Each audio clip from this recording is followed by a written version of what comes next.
Welcome back. Welcome back. Episode 46, season 3, people. We've been around for a long time now. Most podcasts fail within the first 6 episodes, but here we are, year 2. Good gracious. Anyways, I'm Tyler Willis Medium. Payton, what you got going on nowadays? Hey guys, it's Payton Peoples with Payton Peoples and Company, Keller Williams Realty Atlanta Partners. Megan. I'm Megan Mulby with Cross Country Mortgage out of Peachtree City, your Hudson Homes girl. That's right. This week, we have a special guest, Alexis Anderson. Introduce yourself. Hey. Hey. Never been on a podcast. I've been on a radio show, but I've never been on a podcast. Welcome. So Same thing. Think the same mindset and you'll be good to go. Yeah. So sorry if I'm a little awkward. I'm an awkward person. No. You're good. Guys, this episode, we're talking about building a legacy and how leadership, innovation, and empowering the next generation is all in the wheelhouse of what Alexis is going to talk about. Payton, I'm going to let you kick this one off. All right, sweet. So, Alexis, give us a little backstory about who you are, what you're responsible for, and why building a legacy is important to you. That is so hilarious. What am I responsible for? Reason. It's so funny. I don't know if y'all talk about other podcasts on here, but I listen to the MREA podcast and you always ask the question of how you fell into real estate. And I just think that's so hilarious. Even though my mom was in real estate since I was 5, I literally fell into it because I came into the industry really kicking and screaming because I didn't want to get into real estate. I think it was mostly because my mom got licensed, in the 90s. And then when I was in college, the downturn happened, everything crashed and all that sort of stuff. And I always told myself, I will never depend on myself for money. I want a stable job. I want to work a 9 to 5 and just take home a paycheck. And I just never wanted to be involved in any of that because I heard her on the phone all of the time about deals crashing and all this sort of stuff. I'm like, that just sounds too stressful for me. So I literally did come into the industry kicking and screaming. When I graduated college, I had a marketing and real estate degree and I liked real estate. I wanted to get into commercial real estate, but nobody was hiring. So I came back home and worked for a broker. She needed an assistant to run the brokerage, run her business and all of that sort of stuff. And I was like, I can't really find a job, so I guess I'll do it. And I got licensed and sold houses nights and weekends and replaced my salary. And then made the switch to Keller Williams. This was all while mom was still at Keller Williams. And made the switch to Keller Williams because she was like in my ear of, hey, you need training and education. I'm like, no, I have this great mentor. It's fine. I'm fine. But just like any real estate agent getting into the industry, success fairly quickly, I knew I needed something or else I feel like I was just going to constantly be on the hamster wheel. So does that answer your question? I ramble a lot. So you got the dual degree marketing real estate. You started at a different brokerage, doing things that you were okay, but feeling maybe there was more that you should explore at some point. So at what point did you make that switch from was it like your mom exiting real estate and giving you that opportunity, or what was that? No. Well, mom didn't exit real estate until probably 2 or 3 years ago. So she was at Keller Williams and had her own team. It was just her, really a partnership and an admin. And she wanted me to come and be on her team. And I interviewed with the team leader. The team leader had one conversation with me. She's like, you and your mom do not need to work together. You need to start your own thing. So that's what I did. Me and mom never worked together. Like we never worked together. I did take over her business when she retired, her book of business, her database, basically. Right. But we never worked together. So you've known always what you wanted, who you wanted to work with, and it was very different than what you were exposed to. But yeah, like mom was always in real estate ever since I was 5. I would go to open houses with her. I would lick envelopes. I would be hanging out of the window with flyers to pin to the mailbox posts. I would go door knocking with her. So I've always been around that. And then she invested in real estate, did flips, rentals, like all that sort of stuff. So I think that was just, I guess, in my blood, but I think I just didn't know anything different. So yeah, I guess just being exposed to that. Did you ever feel like growing up, that was just normal. And then whenever you talk to other kids and they were like, "What did you do this weekend?" "I went door knocking." And then they'd be like, "What's door knocking?" Did you ever have those kind of conversations? I don't remember. Probably. I think, yeah, every one of my friends' parents were, worked for corporations. I don't know of anyone that was a their parents were salespeople. Maybe they were and we just didn't talk about it. But I think mom was very much made it to where we were independent. Like we had to figure things out by ourselves. I remember even when I was a Girl Scout, like mom forced me to go door knocking. Like we did not have, like my dad would take a sign-up sheet to work for his coworker to get cookies and stuff. But other than that, I had to go door knocking in our neighborhood. So I was just used to that. And actually, surprisingly, I was a very shy child. Like You were a liar. I believe. Yep. I swear to God, mom left us. Up until I was 16 years old, she would have to order for me at a restaurant. Like I was very shy. Oh. Yeah. Right. Intense. Grace is so interesting. Okay, so here's what I really want to talk about. You are one of, and this is just my statistics, one of the youngest franchise owners, operating partners for anyone in our area. That's for sure.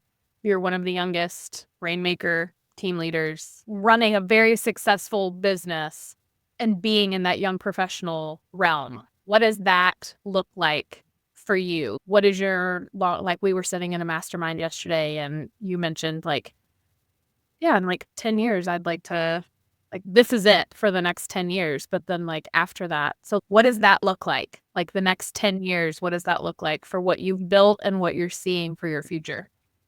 Yeah. So I think, let me just back up. When I first started my team, I really just did that again. I did that accidentally because I saw success fairly quickly and I needed help. So I needed leverage. I did not come into this industry of building a team, building like a big team or anything like that. Never, ever did I want to do that or be responsible for anybody else's income. But it was something that I had to do. And honestly, something that I just felt I got I was just very passionate about it to where I would sit down, especially with the agents on the team. I would sit down and I just love talking to them about their business. And I love it when people tell me no. I love it when I explain, hey, let's try this. And they're like, no, that's not going to work. I'm like, just try it and see what happens. I don't know why, but I love pushing people out of their comfort zones. I just absolutely love it. I love sales. I love working with sellers and getting sellers. I just love that chase. But I think especially ever since stepping into that operating principal role, I love building something. I just love doing that. And I think for so long, especially with having the team, I felt so complacent for so long. And I remember waking up one day and I was like, are you going to be okay just being complacent for the rest of your life? And I was like, no, I'm ready to get back to being comfortable being uncomfortable. And I feel like that's what I've gotten, especially in the past year of being this operating partner.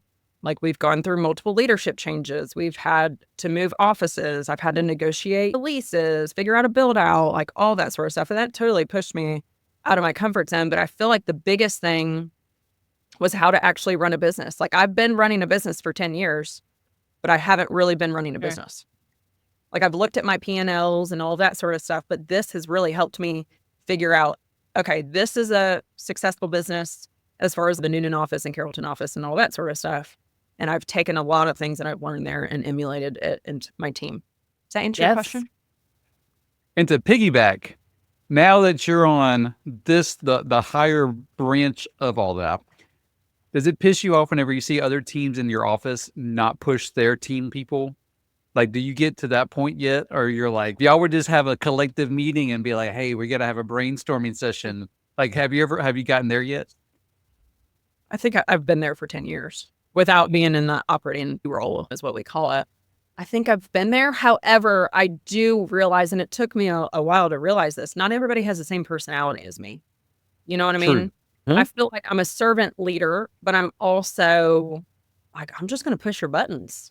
Yeah. Because you're just not going to grow unless I do. But there's other rainmakers that have successful teams and they just want everybody to be happy, and they're like living the good life just within the realm that they're in, and that's fine. So yeah, I don't think it really upsets me. I think it's just, I think we could push past certain ceilings, but I think for me, coming into the same office, I'm working in the same office as Alexis now, that what's interesting for me is Alexis is like, she'll ask a question, but she listens. Like, she's not just asking to ask or to just move the conversation along. She's listening, and then she's, tell me more about that. What do you mean? And it's not, and so when she's saying push your buttons, I don't think, at least it's not how it comes off to me. Like, it's not in a like annoying way. It's like how can we make you think differently and grow more through that without it sounding that way? Because you walk away going, what just happened? funny that you say that, because I don't feel like I'm a good listener. And sometimes I do feel like I'm annoying, and I'm working on that kind of stuff. So thank you for saying that. As far as like in 10 years, I want to be out of sales. What does that look like? I would love to be the owner of multiple market centers. Like, I love like looking at everything from a bird's eye view and solving problems, like seeing what's going on in this business and figuring out, okay, what do we need to change to make this better, to profit more? That's just, I'm a numbers person. I love looking at the income statement. This may bore a lot of people. I love looking at the income statement and be like, what is this for? Why are we paying for this? Are we seeing a return on this? Does it make sense? And that's what real estate people don't look at. I would say probably 95, that might be a small it might be higher than that. 95% of the agents out there, one, don't run their business like a business, which I think it's just mind-boggling to me. And two, they don't have a P&L that they look at every single month. And I actually just talked to my bookkeeper the other day, and I was like, hey, can you start sending this to me? I would love weekly. I would honestly love daily. But at least send it to me bi-weekly, just so I can see. I know we're going to be profitable this month, but just so I can see, what does that look like? And being in the OP role has made it, because we do the same thing. We look at our income statement every single week, see where we're at as far as revenue, expenses, all that sort of stuff. We do that already. But I want to do that within my business, just so we can be very fine-tuned when it comes to that. I know with a lot of the people on your team, you have a very vast group of people. So you have like from brand new agents, people who are new to the industry in general, to people who have years of experience. So what does that look like for you as a leader pouring into them? Are you just meeting with them one-on-one? Do you have people in place to do that? What does that look like? Yeah. So honestly, going back, we've changed a lot within our system, like after me being put into the role, because I've just learned different things. So I've realized really early on that leverage is key. You can't really get to here if you don't have all of those pieces in place. And that's where I feel like a lot of agents and a lot of team owners get stuck, is they don't want to make that next hire because of the costs involved in that. But you're just, as long as you're a really great person in place, you're going to get an astronomical return on it. So when I realized that there was a really huge need in order for us to grow, that I needed some sort of a director of growth, director of sales, like something along those lines to help me with really onboarding agents, meeting with them, going over team agreements, expectations, standards. They're like setting up goals, putting in money for that, holding them accountable, and all that sort of stuff. That's just, I can hold people accountable and have those meetings. But what I feel like I'm really good at is helping them get the business. Like having the conversations, converting the people, relationship building, all that sort of stuff. And it comes to, and like all of this stuff together. I love reviewing them. Like I love reviewing the numbers, but it's just not my forte to put the numbers together. So to answer your question, I do have a director of operations and growth. Her name is Katie. She actually is my sister-in-law. So funny. Like she fell into real estate too.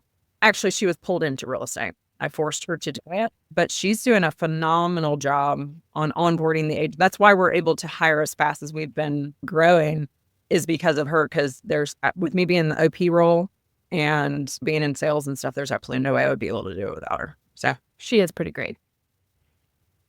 she started out as our social media girl. Like she was a stay-at-home mom. She has 3 boys. She was a stay-at-home mom. And I was like, hey, we just need help with our social media. Do you just want to help us? My operations manager quit probably like over a year ago. And I was like, Katie, you're going to have to help me. You're going to get a raise. I'll pay you more money. Or you're going to have to, I basically forced her to do it. And she loves helping people and stuff. And it's been the most amazing thing that's ever happened in my business. I'm just like, And I love that too, how you saw the potential in her and were like, hey, I need you to do this. Just spread your wings a little bit, because I've tried to get 3 people that I know would be fantastic in real estate to leave the classroom and just take a chance. But they're like, I don't know. I'm like, trust me, just call these people, talk to them one time, get a coffee. Like, you will see a whole different side. And they're like, I don't know. I'm like, just call them. Just freaking try it. Teachers are their hardest personality to convert. I'm talking to one right now. She's a past client of mine. She's in the process of getting her real estate license, but she's not ready. She won't be ready to pull that trigger until she has, which I get it. You're used to that steady paycheck. Every 2 weeks. Yep. Yeah. You're used to health insurance, like, especially if you're on state benefit. I think you don't really see that until you're actually in it and you're reaping the benefits of it. And you sometimes you have to just take that risk and see how it ends out. You're either going to fail, and that's what I went into the OP role is I'm going to do a really great job at this, or it's just going to be a dumpster fire. And it's actually been both. I feel like we're making progress. And that's why I go into when we invest in real estate, we've had some duds. My husband, we were talking last night, and he's sell them all. We're done. One needs a new wash. It needs a new washer. What's $500? And he was, I'm done. We're done with this. I was like, calm down, bro. But it depends on personality. Me, I'm a high risk taker. Some close. Some babe be you going off and some babe with him. So it's fine. Yeah. Okay. So you mentioned you were talking about how Katie started as your social media person. So, and I know you're very involved in Glover and coaching and what all that has to do with building your business. So what role does technology and social media and all of that play in how you run your business and build client relationships? Yeah. So honestly, it's really Katie's role. That has nothing to do with me. I get on there and do a video. Yeah. He goes like, we're really big on our database because 64% of our business comes from our database. So it comes from our sphere of influence, our past clients, referrals out of that, all of that sort of stuff. So we're just really big on, if you know a lot about like 36 Touch and all of that sort of stuff, we're really big on that. But I'm also a huge advocate, and I was actually talking to an agent earlier today about it. You can't just text them and call them, send them an email. There has to be multiple channels, because they could be a client that unsubscribes on your email. Okay, I'm not done talking to you. So we're going to talk to you in different channels. And it's just like with technology, like you can really get inundated in so many different channels. So I say this even on listing appointments. Like I'm not just listing it on the multiple listing service and sending out an email to the agents. Like we got to list it in other places, and social media being one of them. So are there any trends or things that you have heard about or that you've seen other people doing that you're excited to implement into your business to grow? Great. What does that look like? Yeah, I should have brought Katie on here because she could totally geek out with that question. So yes, we do a lot of trainings with, I call them Glover. It's Glover. Make fun of me. So we do a lot of trainings with them, and the big thing is social media with the videos and having set hooks, like multiple hooks within a video. I can share it with y'all, and I'm not going to explain this right. But like with me, and as you can see, I ramble a lot. I like giving a lot of information. That's just my personality. We were joking. So every video I always say, hey guys, Alexis Anderson with Anderson Real Estate Group. Hope you guys are doing great today. Happy Wednesday, blah, blah, blah, blah, blah, blah, blah. I've lost them already. And I don't know. That's just what I've always done and always introduced myself and all this sort of stuff. And it makes total sense. Like they're on my page. They see that my name is Alexis Anderson. Why am I? So having, I think it's 3 hooks within a video and having a close. So going, for example, I think I posted a listing last night where one of my sellers is selling some of their investment property to diversify their assets to go and buy more real estate. Tag a person here that's interested in starting their investment portfolio or something like that. So either tag or share or something like that. There's no longer does it work where you say call now, or how social media used to be that button, call me, call now, or whatever it is. Don't message me anymore. Like you need to have a close that makes them do something. Like they're sharing it with somebody, they're tagging somebody, something like that. So I've learned that recently, which we're going to start doing. But as far as that, I'm very much a millennial in a boomer mindset, if that makes sense. Like I look like a millennial, but I'm very much a boomer. I like calling people. I hate texting people. So if you ever text me a long paragraph, I will have a time responding to you. Because I'm just like a people person and like talking on the phone. So when it comes to technology, this is why, again, higher leverage of where your weaknesses are at. That's very much me. Which is also why that call to action when you were like, hey, tag somebody, I tagged somebody that's interested to get into rental properties. And so I was like, oh, look, I fell for it. Well, I mean, but really, people will do that. Oh, for sure. 100%. What I love about you is, one, the fact that you've achieved all of these things, not even 40. And you have your hands in a lot of things. Being the owner of a market center, being a rainmaker on a team, having investment properties, like your husband has his own business. Like what if for somebody is, I want to be Alexis when I grow up, what is their first step? Like they're wanting to dip into leadership or they're wanting to expand their wealth building opportunities with investment properties or something. What advice would you give to somebody? I guess my first piece of advice is don't just dip your toe in it. Like you have to be risky and you have to go all in and just go in with the mindset of this is going to be absolutely amazing. You know what I mean? I think that's my first piece of advice. My second piece, if somebody's wanting to get into leadership, I think the best way to get into leadership is sales. Like you have to be in some sort of sales, especially within a real estate company. You got to be in some sort of sales and hit it out of the park. Like really get into sales, dive deep into that, feel in it. That's going to teach you so much on when you're leading other agents or other staff members or anything like that. Is you're going to learn so much just by running a business and showing them on how you're going out and getting business, converting that business and stuff like that. It's very difficult to get into leadership when you haven't done that. As far as getting into investment properties, I think the biggest thing, I meet with a lot of investors, especially first-timers, where they want to get into that. The first thing I do when I sit down with them and I say, okay, how much money do you want at retirement? Like how much money, especially because this is my retirement. Like I have an IRA, but this fancy money in there, but it's not, definitely can't live on it for at least a years, who knows. The first thing I do with an investor is I sit down with them and I say, okay, tell me your monthly income that you want to make from these investment properties. So we're sitting here 30 years from now. How much money do you want to make? Because they're going to be paid off. How much money do you want to make? So let's just say it's $30,000.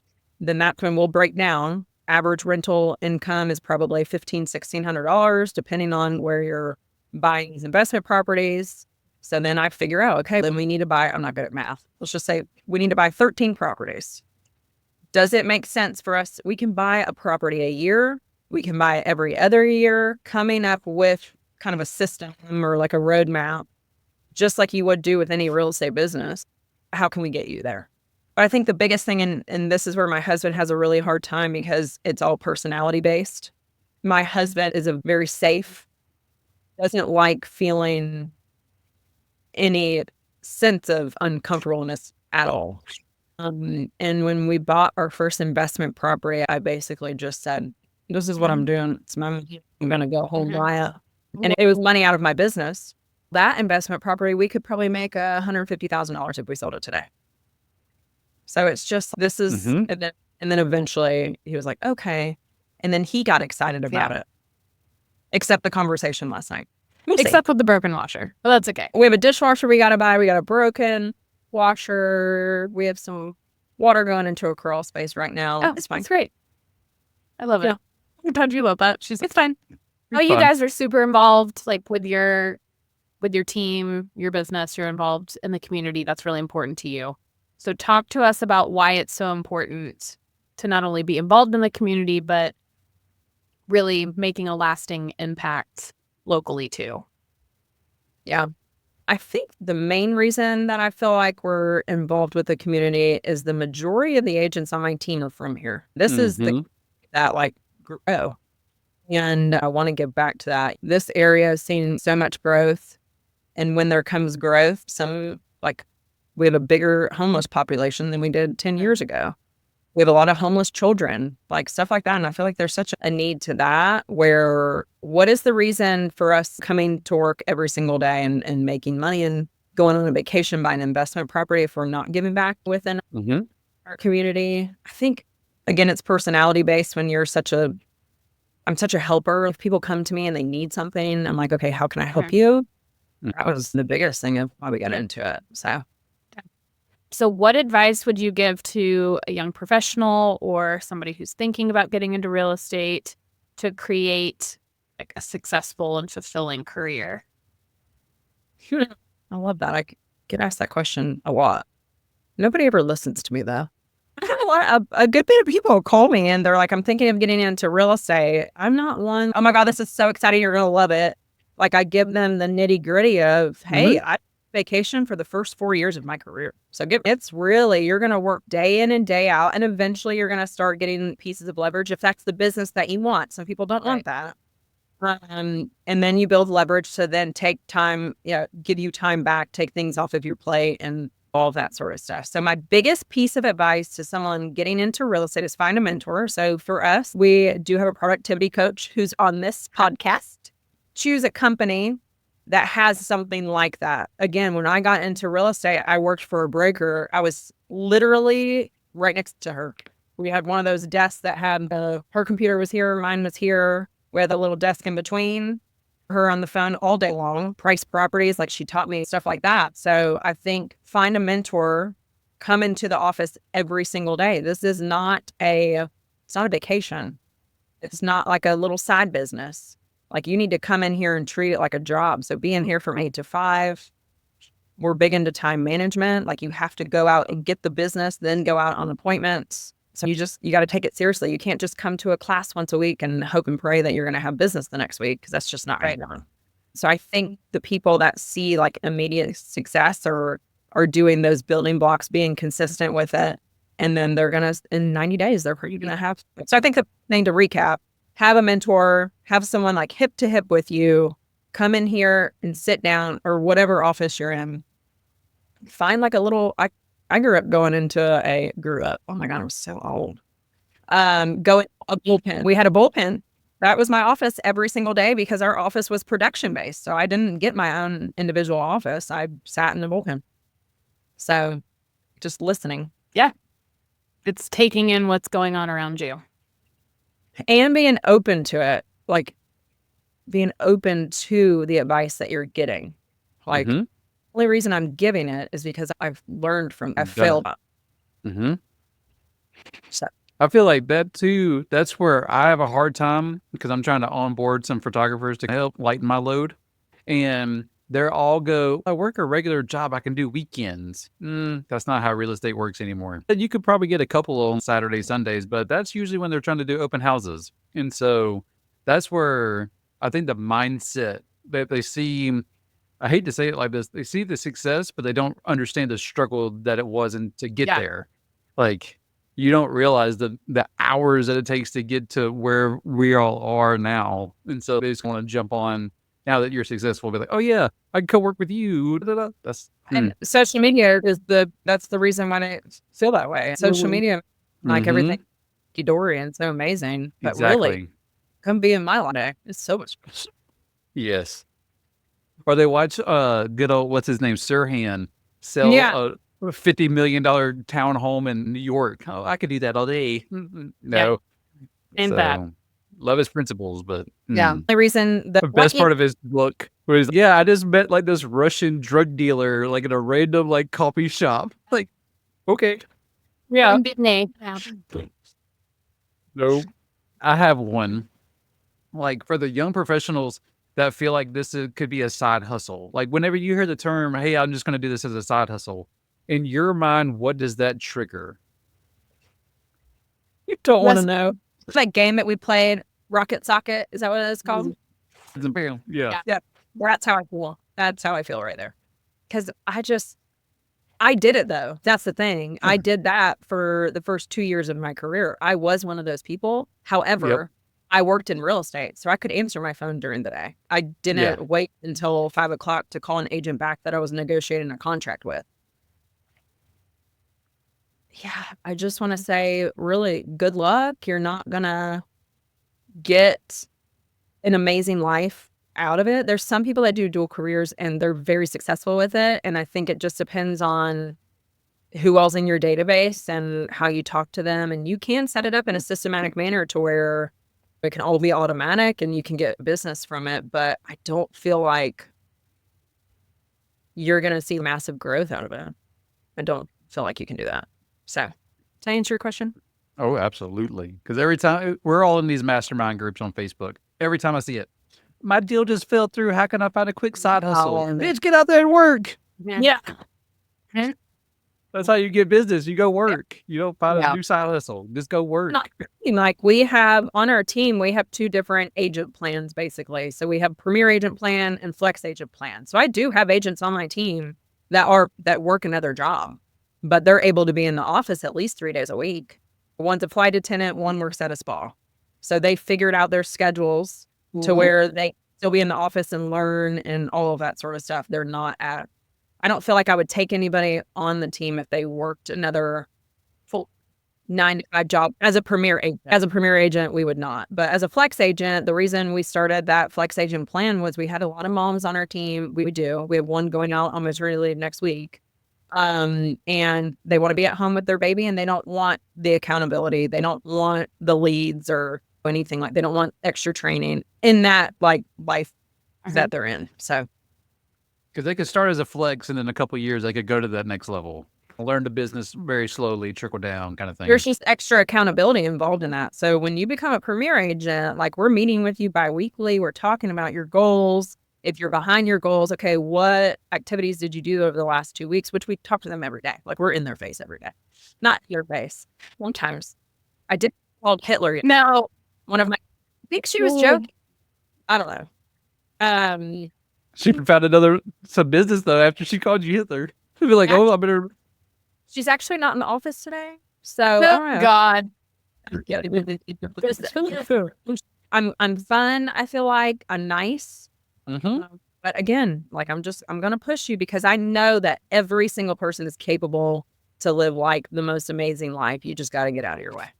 Yep, 100%, 100%. So what are you most proud of? Like looking back on your journey so far, because you started this and you didn't have kids. Like when you started your journey in real estate, you were not the person that you are now. So looking back on everything that you've been through, what's your most proud moment or accomplishment of your career so far?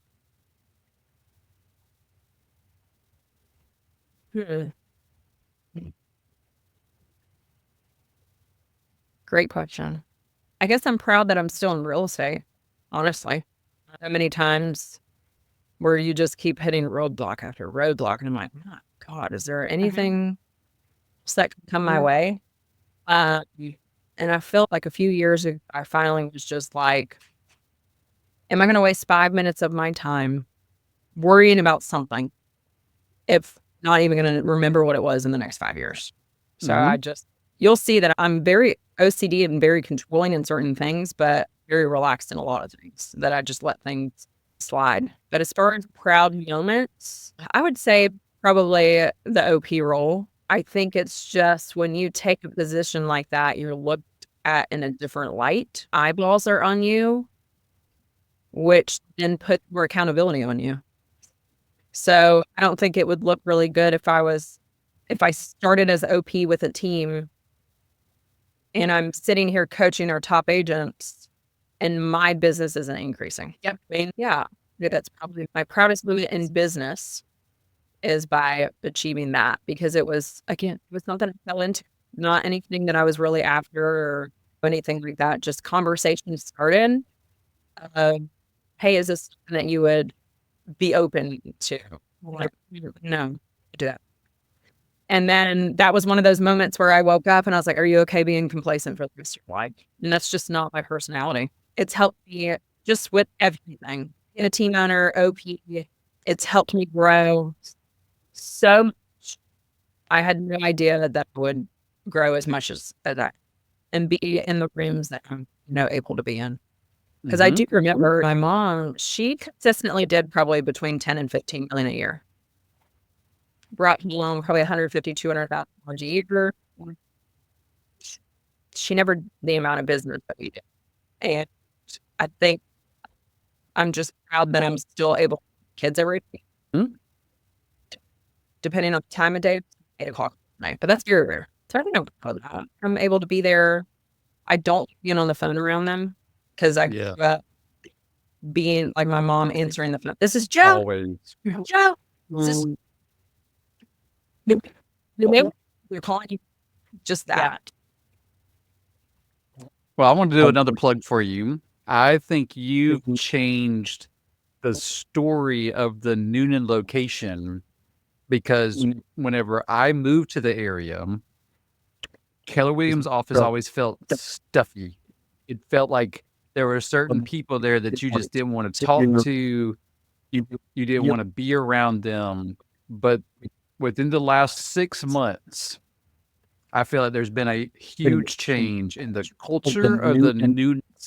So that's like just directly because of you. And so that's just from a vendor side as well. So that's something that I think you should be very proud of, is the way that now, the way they treat us, other things like switched their mentality as well. And they're more approachable. That's a huge plug for you and your culture that you're bringing to the office. Yeah, thank you. I appreciate that. Yeah, worked really because I felt it.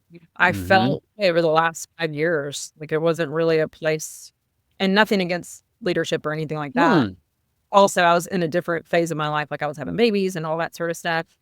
But I felt it too. Being in our new office space helps out a lot because right in who's here, like somebody passed my office the other day or last night. I was here at like 30, and somebody walked by. I'm like, who is it? I can hear everybody that walks in our old office. Like you could walk in and murder me and I would not even know. Nobody. It just, that office freaked me out every time I went in there. Yeah. Me too. And I was there every day. It could have been the fact that Monkey Joe's was right up underneath you and I hated that place. Oh, whoa. You have bad memories. Yes. Yes. No, So that could be another.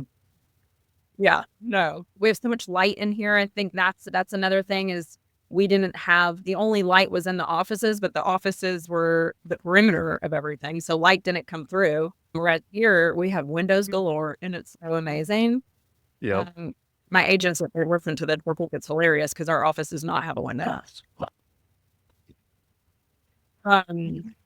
Yeah, I think I appreciate that. It's been a lot of hard work and a lot of blood, sweat, and tears, and surprised I didn't go see a therapist during that time. It's okay. One day you'll wake up and be like, and I gave up alcohol. Like I didn't really drink as much, which was shocking to me. you'll process all of this one day. Yeah.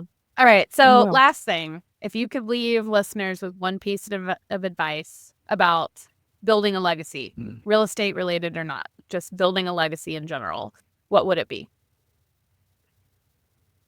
I think the biggest thing is just sitting down and just reflecting on what type of a legacy do you want to leave. I feel like there's some people out there that give back to the community just because it looks good to the rest of the community, and that's just not. Yep, I know exactly what you're talking about. No, I don't know who you're talking about, but I'll text you. I'll text it to you. Okay. And that happens a lot, unfortunately. And we post things, on social media and stuff like that, but we really do it to bring people on board to do it with us. We clean a street. And I've had several clients that were like, next time you do that, I want to come, because I'm big on, you can't do anything alone. Success through others. What's that analogy? What was that? If you want to go fast, go by yourself. If you want to go far, go with others. And that's for me, because I could go real fast if I was by myself, which is very difficult for me, because going together, you don't go as fast, but eventually you will. Yeah. It's from it. But I think that's the biggest thing is not just what do you want to be known for, what do you want your kids to know you for? If you have to. If you don't, then who are you leaving behind that would be proud of the person that you are and not sitting at the funeral, man, I'm so glad she's dead. I don't want that at all. I want to be known for that I've brought possibilities. Like anyone can do it as long as they set their mind to it. And even with the agents on my team, like we have several competitions that we do throughout the year. And one of them made the comment the other day of, God, I'm never going to catch up to Alexis. I need to tie her hands behind her back. And I said, well, you know what? Without me in this competition, you probably wouldn't level up as much as you've leveled up. Like, I want people beating me. That's what I want. So, yeah. Love it. Thank you so much for your time and for being with us. We will have all of your contact information for you and your team and everything in the description below, so that if people want to reach out to you for real estate or to become an agent or any of that, all of that will be. I know. And I was like, oh, we're looking for guests. Alexis was like, me. Okay. Yeah. I did a radio show like years ago. It was like a real estate show up in Atlanta. And it was so fun. It's the best. Yeah. So if you get me back every week, I'll be glad to. Well, we probably will have an opening here pretty soon. So you are more than welcome. I have one last question. People are listening. If they have questions, like what is the best way to get in contact with you? Is it like a phone call? Is it an email? What's the best way to start the process of, hey, I want to learn more about the Keller Williams location in Noonan. Like, what does that need to look like? Text message or phone call. Don't message me on Facebook. Don't email me. Like an immediate response will be that. Also, another plug, we do have a Carrollton office as well. So if anyone here that's listening, we have a Carrollton office as well. Now that we've did a 180 with the Noonan office, we're now focusing our efforts on our Carrollton office. Nice. And it's right close to everything. Where's it? Cool. Right. It's right next to Ty Singer Vance. Okay, got it. Yep, downtown. Literally steps from Square. I used to live in Billerica, so I did a bunch of Ty Singers, like the Mecca. Yeah. It's right behind the amphitheater. There's an amphitheater at our back door, and the amphitheater is right there. Nice. Yeah. It's really cool. I don't go there as often as I would like, but we're doing some refreshing over there. Nice. Cool. Great. Remember, we've changed the order of how we're doing shows. So one a month, you'll hear it from us. Then you'll have a guest as the second episode of the month. So be looking out for that. We'll still post out on all of our channels. YouTube is where if you're a vlogger and you want to see our faces, go over to YouTube. You can see it there. But anyways, catch you guys later. Have a great rest of your day. Peace out. Bye.